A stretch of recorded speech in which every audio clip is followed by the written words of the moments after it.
അശ്വതി, ഞാൻ അശ്വതി എന്ന് കാണാനായിട്ട് വന്നതാണ്.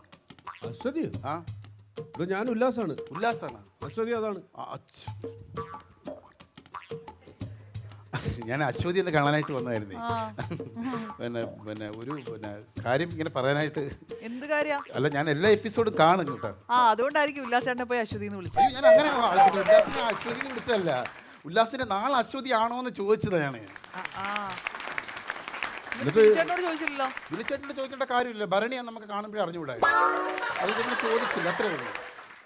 എല്ലാ എപ്പിസോഡും ഞാൻ കാണും. എനിക്ക് നല്ല ഇതാണ്, ഇഷ്ടമാണെന്ന് പറയാറ് അങ്ങനെ. അപ്പൊ ഞാൻ ഒരു അത്യാവശ്യ കാര്യം പറയാനായിട്ട് വന്നായിരുന്നു. എന്താണ് പറഞ്ഞോളൂ. അശ്വതിയുടെ കാർ ഏതാണ്? എന്റെ കാറോ? ക്രീറ്റ. ക്രീറ്റ. ചതിച്ച്.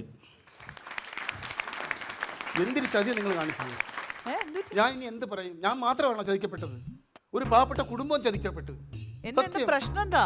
പ്രശ്നം മറ്റൊന്നുമല്ല. ഞാനൊരു പെണ്ണ് കാണാനായിട്ട് പോയി. പെണ്ണ് കാണാൻ പോയിട്ട് അവിടെ ചെന്നിട്ട് പറഞ്ഞിട്ട് ഞാൻ അശ്വതിയുടെ ഡ്രൈവറാണ്, ഓടിക്കാറാണ് അശ്വതിക്ക്, ഓടിക്കാർ ഓടിക്കുന്ന ഡ്രൈവറാണ് ഞാൻ, അശ്വതിയുടെ ഡ്രൈവറാണ് ഞാൻ, വിശ്വസ്തനായ ഡ്രൈവറാണെന്ന് പറഞ്ഞ് ഞാൻ സ്ത്രീധനം കൂടുതൽ പറഞ്ഞ് അവിടെ പോയി പെണ്ണ് ഉറപ്പിച്ച്. അപ്പം നിങ്ങൾ ഈ ക്രീറ്റയും കൊണ്ട് നടന്നു കഴിഞ്ഞാൽ എനിക്ക് ചതിക്കും. അമ്മ, നിങ്ങൾക്കറിയാവോ സത്യം? ഇരുന്ന് കിണിക്കാനല്ല ഞാൻ പറഞ്ഞ പ്രയാസം കൊണ്ട് പറയുന്നതാണ്. ഞാൻ 95 പെണ്ണ് കണ്ട്. ഇതുവരെ പെണ്ണിന് ഒന്നും നടന്നിട്ടില്ല മോനെ, സത്യം. എല്ലാ വീട്ടിലും ഞാൻ കയറി ഇറങ്ങി മധുരപലഹാരങ്ങൾ തിന്ന് എല്ലായിടത്തും. ഒരു നാണോ മാനം വേണ്ട, എന്നാലും ഞാനങ്ങ് പോയി. പെണ്ണ് കെട്ടണമെന്നുള്ള ഒരു ആഗ്രഹം കൊണ്ട്, ഒരു ചിന്ത കൊണ്ട് ഞാനങ്ങ് പോയതാണ്. അവിടെ ചെന്നാലും ലഡുവും പിന്നെ ജിലേബി എല്ലാ വീട്ടിലും കൂടുതലും കിട്ടുന്നത്, അതെല്ലാം ഞാൻ തിന്ന്. ഇപ്പം ഷുഗർ ഉണ്ടോ എന്നൊരു സംശയം. ഇതിപ്പോൾ 96ാമത്തെ പെണ്ണെല്ലാം ഓക്കെ ആക്കിയതാണ്. അതാണ് ഇപ്പം എന്നിട്ട് ഈ ചതി കാണിച്ചത്. ആ കാറൊന്ന് മാറ്റിയിട്ട് ഒന്ന് ഓടിയാക്കാക്കി എൻ്റെ കല്യാണം അങ്ങ് നടന്നേനെ. എൻ്റെ പൊന്നേട്ട, നിങ്ങളുടെ കല്യാണം നടക്കാൻ വേണ്ടിയിട്ട് എനിക്ക് അത്ര വലിയ കാർ മേടിക്കാനുള്ള പൈസ നിങ്ങളുടെ ഡ്രൈവറാണെന്ന് പറഞ്ഞാൽ ഞങ്ങളുടെ കല്യാണം കഴിച്ചിരിക്കുന്നത്. നിങ്ങൾക്ക് എന്താ ഉറപ്പ് ഞാൻ നിങ്ങളെ ഡ്രൈവറായിട്ട് എടുക്കുന്നു? അയ്യോ, അതാക്കും. അതിന് പേടിക്കണ്ട, എന്നെ ഡ്രൈവർ ആക്കും. എൻ്റെ എക്സ്പീരിയൻസും എൻ്റെ ഡ്രൈവിങ്ങിൻ്റെ ശൈലിയും കാര്യങ്ങളൊക്കെ അറിഞ്ഞിരിക്കുമ്പോൾ എന്നെ തീർച്ചയായിട്ടും എടുക്കുമെന്ന് എനിക്ക് വിശ്വാസമുണ്ട്. അതുകൊണ്ടല്ലേ ഞാൻ അവിടെ പോയി അങ്ങനെ പെണ്ണ് കണ്ടത്. എനിക്ക് ഉറപ്പുണ്ട്. എന്താ നിങ്ങളുടെ ഈ പ്രത്യേകത എന്ന് പറഞ്ഞു കഴിഞ്ഞാൽ ഞാൻ എല്ലാവരുടെയും കണക്കല്ല. ഞാൻ നല്ല സുന്ദരമായിട്ട് വണ്ടി ഓടിക്കും, ആട്ടിപ്പുള്ളിയായിട്ട് വണ്ടി ഓടിക്കും. അതുപോലെ തന്നെ നിങ്ങളിപ്പോൾ ഒരു സെലിബ്രിറ്റിയാണ്. നിങ്ങൾ പലയിടത്തും ചെല്ലുമ്പോൾ പല ടെൻഷനാണ്, പല കാര്യങ്ങൾക്ക് ചിലപ്പം മാനസിക സമ്മർദ്ദം ഉണ്ടാവും. അങ്ങനെ നിങ്ങൾ വണ്ടി കയറിയിരിക്കുമ്പോൾ ഞാൻ നിങ്ങളുടെ മുഖം കാണുമ്പോൾ എനിക്ക് മനസ്സിലാവും എൻ്റെ മാഡം ഇന്ന് അത്ര ശരിയല്ല. അപ്പോൾ ഞാൻ മുഖത്ത് നോക്കിയിട്ട് മാഡത്തിൻ്റെ ഒരു റിലാക്സ് ആകാൻ വേണ്ടി ഞാൻ ഒരു പാട്ട് പാടും. പക്ഷേ ഡ്രൈവിംഗ് ശ്രദ്ധ കൊടുക്കാതല്ല ഞാൻ പാടുന്നത്. ഞാൻ നല്ലൊരു പാട്ട് പാടി വണ്ടി ഓടിക്കുമ്പോൾ ആ പാട്ട് കേൾക്കുമ്പോൾ ഒരു മനസ്സൊന്ന് ഒന്ന് അയത്തില്ല, ഒന്ന് തണുക്കത്തില്ലേ? അതിന് ഞാൻ വല്ല പാട്ടും വണ്ടിയിൽ ഇട്ടാ പോരെ? അതല്ല, ഞാൻ പാടും. ഒരു ലൈവായിട്ടൊരു അടുത്ത ആൾ നിന്ന് ഡ്രൈവർ പാടും, അതിൻ്റെ ഒരു ശ്രദ്ധയും അവൻ കൊള്ളാമല്ലോ പാടുന്നല്ലോ എന്നൊക്കെ ആ ശ്രദ്ധിക്കുമ്പോൾ മറ്റേ ശ്രദ്ധിച്ച് കുറയും. അതുപോലെ ഞാൻ മിമിക്രി പറയും, സന്തോഷിപ്പിക്കാൻ മിമിക്രി പറയും. പിന്നെ ഞാൻ നല്ല കോമഡി, അമ്മ സൂപ്പർ കോമഡി അടിക്കുമ്പോൾ ഞാൻ സത്യം ഇടയ്ക്ക് അടിപൊളി കോമഡി ഞാൻ പറയുമ്പോൾ അത് കേട്ട ചിരിച്ചു പോകും. അപ്പോൾ അങ്ങനെയൊക്കെ ഒരുപാട് പ്രയോജനമുണ്ട് എന്നെ നിർത്തി കഴിഞ്ഞാൽ. ഇതൊക്കെ കേൾക്കുമ്പോൾ എന്നെ നിർത്തുന്ന എനിക്കുള്ള ഉറപ്പ്. ഇപ്പം തന്നെ ഒരു ചിരി അങ്ങനെ എന്താ പറയുക, അത് നല്ലൊരു സംഭവമാണ്. കാരണം നമ്മുടെ യാത്രക്കിടയിൽ പാട്ട് പാടാനും മിമിക്രിയൊക്കെ പറയുമ്പോൾ അതൊരു റിലാക്സേഷൻ. അതാണ് ഞാൻ. അങ്ങനെയാണെങ്കിൽ ഒരു കാര്യം ചെയ്യാം, ഒരു മിമിക്രി കാണിക്കാവോ? മിമിക്രി ഞാൻ എല്ലാവരുടെയും കണക്ക് മിമിക്രി കാണിക്കും. ശരി, ഇപ്പം എനിക്ക് തൊണ്ട വയ്യ, ഇപ്പം അവിടെ വയ്യ, ഇവിടെ വയ്യ എന്നൊന്നും ഞാൻ പറയത്തില്ല. കാണിക്കാൻ പറഞ്ഞാൽ അപ്പം ഞാൻ കാണിക്കും. അതാണ് ആ സ്പോട്ടിലനുസരിച്ച് പേരുകളൊക്കെ ഉപയോഗിച്ചാണ് ഞാൻ. ഇപ്പോൾ ഒരു സിനിമ നല്ല ശബ്ദം പറയാം, നിങ്ങളെല്ലാം പേരൊക്കെ അതിനകത്ത് ഉൾപ്പെടുത്തിക്കൊണ്ട് ഒരു ചെറിയ നമ്പർ ഈ സിറ്റുവേഷൻ അനുസരിച്ച്. അശ്വതി ഉദ്ദേശിക്കുന്നത് പോലെ മാടമ്പള്ളിയിലെ രോഗി മനോരോഗി അടിമാലിയല്ല, ഉല്ലാസാണ്. മാനസരോഗിയാണ് അവൻ. നല്ലല്ലേ, നല്ല രീതിയിലല്ലേ പറഞ്ഞേ? എല്ലാവരുടെയും പേരൊക്കെ വന്നില്ലേ? ഞാൻ നല്ലപോലെ കൈ അടിച്ചാൽ അങ്ങടെ അങ്ങനെ. അതാണ് എനിക്ക് ജീവിച്ച കല്യാണത്തിന്റെ കണ്ടു, വലിയ കുഴപ്പമില്ല. ഒരു കാര്യം ചെയ്യാം, ഒരു പാട്ട് പാടും, നല്ലപോലെ പാടും, നല്ല പാട്ട് പാടും, സാഹചര്യത്തിനനുസരിച്ചുള്ള പാട്ട് പാടും. സാഹചര്യത്തിനനുസരിച്ച്. അതെ അതെ. ഓക്കെ, ഇപ്പൊ വിചാരിക്കാം, എനിക്ക് ഏറ്റവും കൂടുതൽ വണ്ടിയിൽ കയറുമ്പോൾ ടെൻഷൻ എന്താ അറിയോ? എയർപോർട്ടിലേക്കുള്ള യാത്രകൾ. വരും എയർപോർട്ടിൽ വരുമ്പോൾ ഫ്ലൈറ്റ് മിസ് ആവോ ടെൻഷൻ അടിച്ചിട്ടാണ് എപ്പോഴും പോവാറുള്ളത്. ലാസ്റ്റ് മിനിറ്റ് ആയിരിക്കും യാത്രയൊക്കെ ഓർത്തൊരു പേടി വരുന്നില്ലേ? അതെ അതെ. ഫ്ലൈറ്റിൽ എന്തെങ്കിലും പ്രശ്നം ഉണ്ടാവുമോ എന്നൊക്കെ ഉള്ളൊരു. അല്ല, ഫ്ലൈറ്റ് മിസ് ആവോ എന്നുള്ള പേടിയാണ് കൂടുതൽ. യാത്രയിൽ എത്ര പേടി വരാൻ സാധ്യതയില്ലല്ലേ? അത് പാട്ട് പാടുമ്പോൾ അതെല്ലാം മാറും.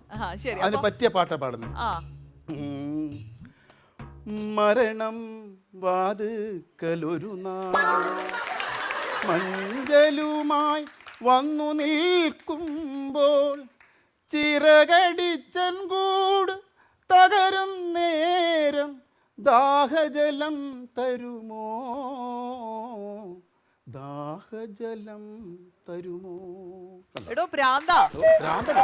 ഒരു മനുഷ്യൻ ഒരു യാത്രക്ക് പോകുമ്പോ ഇങ്ങനത്തെ പാട്ടാണോ പാടി, മരണത്തിന്റെ പാട്ടാണോ പാടുന്നത്? അത് അല്ലെങ്കിൽ തന്നെ ഫ്ലൈറ്റുമായിട്ട് ബന്ധപ്പെട്ട പാട്ടാണ് ഞാൻ പാടുന്നത്. എവിടെയാണോ ഫ്ലൈറ്റുമായിട്ട് ബന്ധം? ഫ്ലൈറ്റിലൊക്കെ പോകുമ്പോൾ ഒന്നാമത് തീരുന്നതായിരിക്കും. അയ്യോ, ഈ ഫ്ലൈറ്റുമായിട്ട് ബന്ധപ്പെട്ട ഇത് ആലോചിച്ച് കഴിഞ്ഞാൽ പേടി പോകും, അതല്ലേ? അല്ല, ഇത് ആലോചിച്ച് ഇത് അവസാനം വരെ നമുക്ക് ആത്മധൈര്യം വരും ഈ പാട്ട് കഴിയുമ്പോൾ. എടാ, ഇതിന് എന്തെങ്കിലും ലോജിക് ഉണ്ടോ? ലോജിക് ഉണ്ട്. മരണം വാതിൽക്കലൊരു നാൾ മഞ്ചലുമായി, മഞ്ചലതാ ഫ്ലൈറ്റ്, ഓ, മഞ്ചലുമായി വന്നു നിൽക്കുമ്പോൾ ചിറകടി, ഫ്ലൈറ്റ് ചിറകില്ലേ, ചിറകടിച്ചൻ കൂട് തകരുന്ന പൊട്ടിപ്പോയാൽ തകർന്ന നേരം ദാഹജലം തരുമോ, കടൽ ഇഷ്ടം പോലെ വെള്ളമുണ്ട്, അതുകൊണ്ട് വിഷമിക്കണ്ട.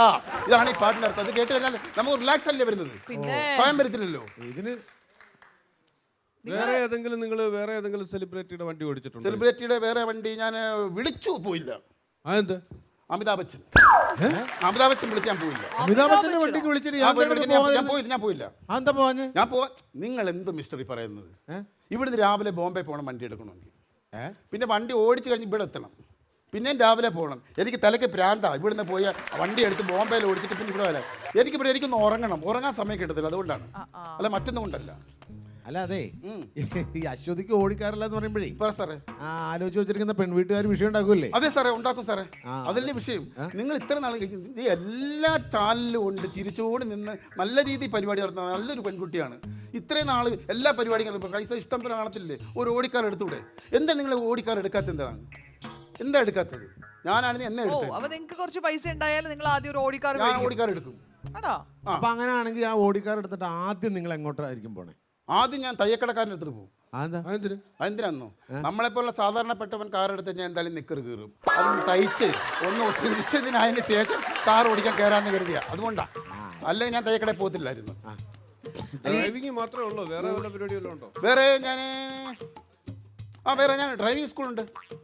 ഡ്രൈവിംഗ് സ്കൂളിൽ നിങ്ങൾക്കൊരു സഹായം, അവിടെ സഹായം ഇവിടെ സഹായം. നിങ്ങൾ പയ്യന്മാരുണ്ടല്ലോ, നിങ്ങൾക്ക് പെട്ടെന്ന് ഡ്രൈവിംഗ് പഠിപ്പിക്കുന്ന കാര്യം ഞാൻ പെട്ടെന്ന് പഠിക്കും. പക്ഷെ അതിന് മുമ്പ് ഒരു കടമയുണ്ട്, അത് നിങ്ങൾ കടക്കണം. ഗണേഷ് നിങ്ങൾ എടുത്തു കഴിഞ്ഞാൽ പിന്നെ ഞാൻ ഏറ്റ്. അത് ഒന്ന് നിസ്സാരമാണ്, ഒരു 20 ക്വസ്റ്റ്യൻ. അതിന് ഒരു 14 എണ്ണം ശരിയാക്കിയാൽ മതി. ബാക്കി ആ ഗണേഷ് എടുത്തു കഴിഞ്ഞാൽ പിന്നെ ഞാൻ ലൈസൻസിന്റെ കാര്യം ഞാൻ ഏറ്റ്. പിന്നെ ലേണേഴ്സ്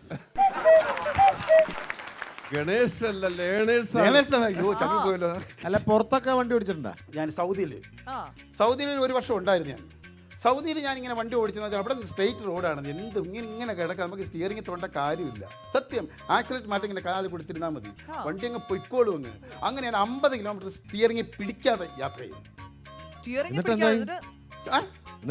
എന്നിട്ട് പിന്നെ അറബി പോലീസിന്റെ കാല് പിടിച്ച് പോകുന്നു. ഇവിടുത്തെ MLA ഒക്കെ ഇടപെട്ടാണ് ഇറക്കിയത്. എത്ര മൈൽ സ്പീഡിൽ ഓടും? എന്തോ എത്ര മൈൽ സ്പീഡിൽ ഓടും? അത് ഞാൻ ഇതുവരെ മൈലിന്റെ കൂടെ ഓടിയിട്ടില്ല. അതിന് അപ്പോൾ ഓടിയിട്ട് വന്നിട്ട് ഞാൻ പറയാം എത്ര മൈൽ സ്പീഡിൽ ഓടും. അശ്വതി ഓടിക്കുമോ? ഞാൻ ഓടിക്കുമോ? വീട്ടിൽ അമ്മായിയമ്മ ഓടിക്കുന്ന കാര്യമല്ല ചോദിച്ചത്. ഞാൻ വണ്ടി ഓടിക്കും. വണ്ടി ഓടിക്കണം, അല്ല ഓടിക്കണം വേണം എന്ന് വെച്ചാലേ, ഞാൻ വണ്ടി ഓടിച്ചു കഴിയുമ്പോൾ ഒരു 2 മണിക്കൂർ കഴിയുമ്പോൾ ഞാനൊന്ന് മയങ്ങുന്നു, എനിക്കൊന്ന് ഉറങ്ങണം. അപ്പൊ അശ്വതി എന്നെ ഒന്ന് മാറ്റിയിരുത്തില്ല, അശ്വതി വണ്ടി ഓടി. ആ ഒരു അവകാശം ഞാൻ അശ്വതിക്ക് തരും. അങ്ങനെയാണെങ്കിൽ ഓക്കെ, നമുക്കങ്ങ് ഫിക്സ് ചെയ്താലോ? ഫിക്സ് ചെയ്യാനാണല്ലോ ഞാൻ വന്നത്. എന്താ ചേട്ടൻ എക്സ്പെക്ട് ചെയ്യുന്നേ പൈസ? എന്ത് തരും? ഒരു കാര്യം ചെയ്യാം, സ്റ്റാർട്ടിങ്ങിൽ പുതിയ ആളല്ലേ, സ്റ്റാർട്ടിങ്ങിൽ ഒരു 5000 തരാം. കൊള്ളാം, നല്ല ഇതാ, നല്ല ഇത് കലക്കും. കുറവല്ലേ മാഷേ? അല്ലല്ല, പോടെ മണ്ട. വണ്ടി സ്റ്റാർട്ട് ചെയ്യുമ്പം 5000, 5000, സെക്കൻഡിന് 5000, തേർഡിന് 5000, പിന്നെ അങ്ങോട്ടും ഇങ്ങോട്ടും ഒക്കെ പോകുമ്പോൾ 5-6 ഗിയർ മാറി. എന്തായാലും 10-35,000 രൂപ കയ്യിൽ കിട്ടും ഒറ്റ ഓട്ടത്തിന്. ചേട്ടാ, എനിക്ക് എന്തായാലും തൽക്കാലം ഇങ്ങനെ ഒരു ഡ്രൈവറിന് ആവശ്യമില്ല. വേണ്ട ഉറപ്പിച്ച്. 95 കഴിഞ്ഞ് 96 അതും മുടങ്ങി. അമ്മേ, നല്ല ജാതകം അവിടെ കാണാൻ പെണ്ണുങ്ങൾ വല്ലതും ഉണ്ട്, ഒന്ന് പറയൂ. എല്ലാവരും ഒന്ന് ഉത്സാഹിച്ച് ഒന്ന് പെണ്ണ് കെട്ടാനുള്ള കൊതി കൊണ്ടാണ്. പാട്ടും പാടും കേട്ടോ ചേച്ചി. അങ്ങനെയൊക്കെ ഉള്ളത് നോക്കിയാലും മതി. പോട്ടെ, ആയിക്കോട്ടെ.